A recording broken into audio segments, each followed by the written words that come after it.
12th December, 1945.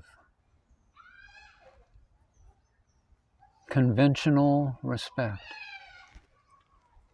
One morning, during the usual conversations, the topic turned on Bhagavan's mother coming away to live with him and on her manner of life, and Bhagavan spoke to us as follows. Mother began coming here frequently and staying with me for long periods. You know, I always address even beasts and birds in a respectful manner. In the same way, I used to address Mother also, with the respectful form of speech. It then occurred to me that I was doing something hurtful, so I gave up the practice and began addressing her in the familiar way. If a practice is natural and has become habitual, you feel uncomfortable at changing it. But anyway, what do these bodily things matter? Bhagavan spoke with deep feeling, and my eyes filled with tears.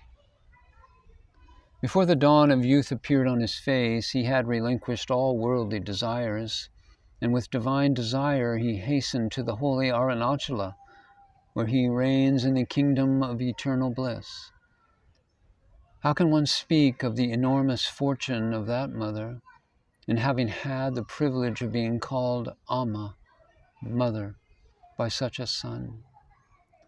In the Vedas, the mother holds the first claim for worship. Matru Devo Bhava. Let mother be your God. Even so, the beauty of it is that Bhagavan felt it unnatural for him to address her in the respectful form. If he addressed her so, would she not feel hurt? She felt satisfied only if he addressed her as mother, Amma. Perhaps Bhagavan felt that he ought not to wound her feelings in so small a matter. And as he said, when my mother passed away, I thought I had escaped bondage and could freely move from place to place and live in solitude in some cave or other. But in fact, I have now an even greater bondage. I cannot even move out. Bhagavan often speaks in this way. Mother he had only one, but children he has in thousands. So is not this greater bondage? I tell you, the other day, hearing that Skanda Ashram was being repaired, he went there at noon, along with his attendant Rangaswami, just to see, without telling anybody, intending to return quietly. But what happened? We all went there, wild with excitement, and surrounded him, and would not allow him to move. It was only with great difficulty that he managed to return with the whole crowd at about 8 p.m. A fortnight later, the laborers reported to Bhagavan that they had finished constructing the path to Skanda Ashramam and begged him to have a look at it. Bhagavan said, "We shall see." That morning, we all expressed our keen desire to go there. Bhagavan cajoled us, saying, "We will all go there for a picnic some time later." Then in the evening, at about 5 o'clock, he went out as usual for his walk on the hill, and from there slipped away quietly to Skanda Ashramam.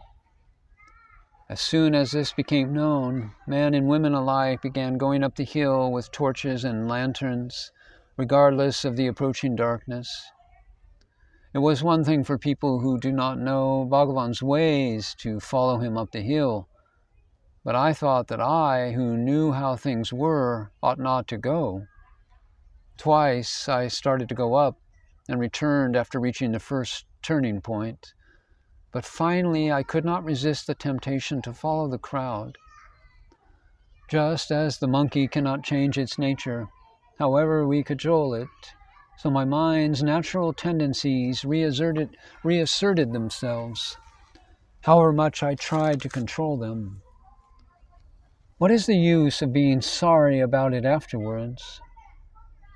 Actually, when all is his children came up like that in the darkness, how grieved Bhagavan must have felt that there was no place for them to sit and nothing for them to eat.